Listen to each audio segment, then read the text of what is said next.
Então, o que que a gente pode fazer para personalizar nosso aplicativo? O que a gente consegue fazer? A gente consegue mudar a cor do fundo do aplicativo, por exemplo? Consegue mudar o texto? Com certeza a gente consegue mudar. Mas Sim. o que a gente consegue fazer aí? Então, o XAML, né, que ele veio do Silverlight exatamente para trazer um visual mais agradável. Porque a Sim. gente está acostumado com aquelas aplicações Windows 32, né?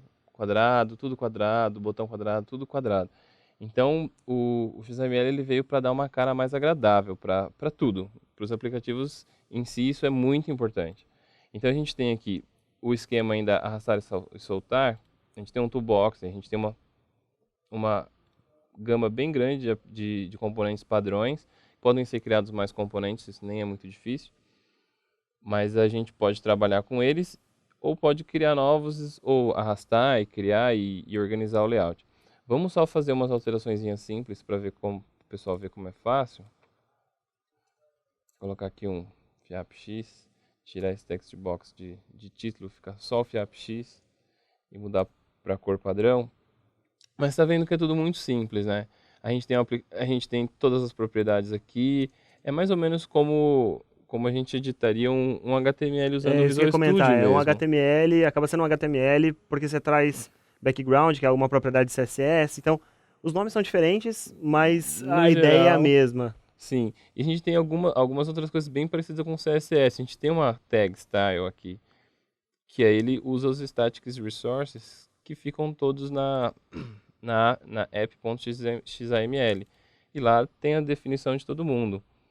Então, é como se fosse o nosso arquivo CSS e a Para gente só nossas faz o link. aplicações. Isso. Então eu posso criar novos atributos lá, novos estilos lá, e ir linkando e usando em toda a minha aplicação, no geral, né? Porque o que está lá está disponível para todo mundo. E a gente consegue dar uma visualização do nosso aplicativo.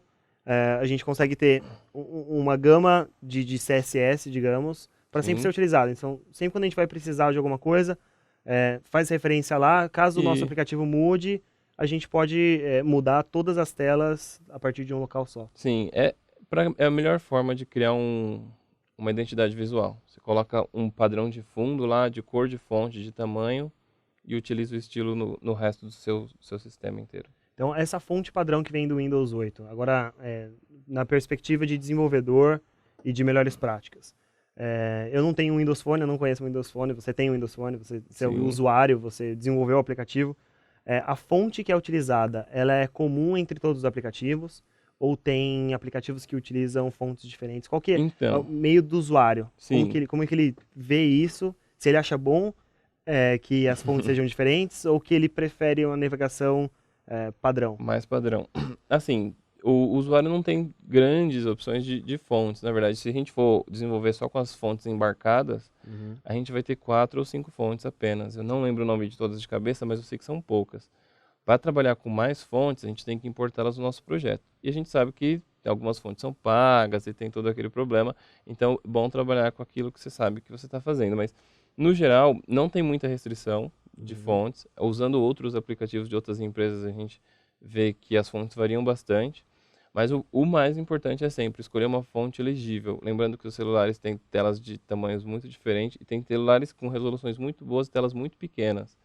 E Uhum. aí, se você não estiver usando uma fonte bem definida, no final, a consequência é o seu usuário vai falar, "Putz, eu não consigo ler nada", e ele vai embora sem nem saber por que que ele foi embora. E no final, a gente pode fazer um comparativo como se fosse o Android. No iOS, ele é estático, é aquele tamanho de tela que eu tenho. Se é o iOS 5 ou 4, acabou, não tem mais muita diferença daquilo. Eu tenho telas de retina e telas que não é de retina, mas já no Windows Phone, ele é tão elástico quanto o Android. Então, mais ou menos, eu costumo dizer, né, quando o pessoal fala, você está desenvolvendo para o Windows Phone, qual que é a grande vantagem? Eu falo, é porque ele não é um Android, né, ele não é tão aberto, e ele não é um iPhone, então ele não é tão fechado, ele está num meio termo. Então a gente tem algumas telas, mas elas têm um layout muito parecido, assim, o mesmo ratio, né? A mesma proporção, altura, largura. Entendi. Mas elas têm resoluções variáveis, então você tem que saber que você vai trabalhar com algumas resoluções quebradas, mas o ratio vai manter o mesmo. Então é mais ou menos como no iPhone nesse sentido. A gente tem o iPhone 3, que tinha uma resolução, e o 4, que dobrou exatamente. Uhum. Então você manteve o ratio, você manteve a cara do negócio. Para o 5 não, você teve lá um pedaço adicionado, você perdeu o ratio, mas você tem uma resolução muito próxima, então você não tem tantas adaptações para fazer. Quando você mantém o ratio, você faz uma tela e a outra você sabe que ela vai, ou ela apenas vai mudar o tamanho, mas ela não vai mudar o formato. Entendi. Então o desenvolvimento fica bem Então fácil. ela, como se fosse, a gente for pensar, não é esse, mas é 16:9, um tamanho de cartão de crédito. Isso. Ele pode aumentar, é como se você estivesse segurando o shift na hora de alterar uma imagem ali. E esticando ela para ficar gigante, mas Sempre mantendo conservando a a proporção. porcentagem, a proporção. Então, tá certo, muito obrigado.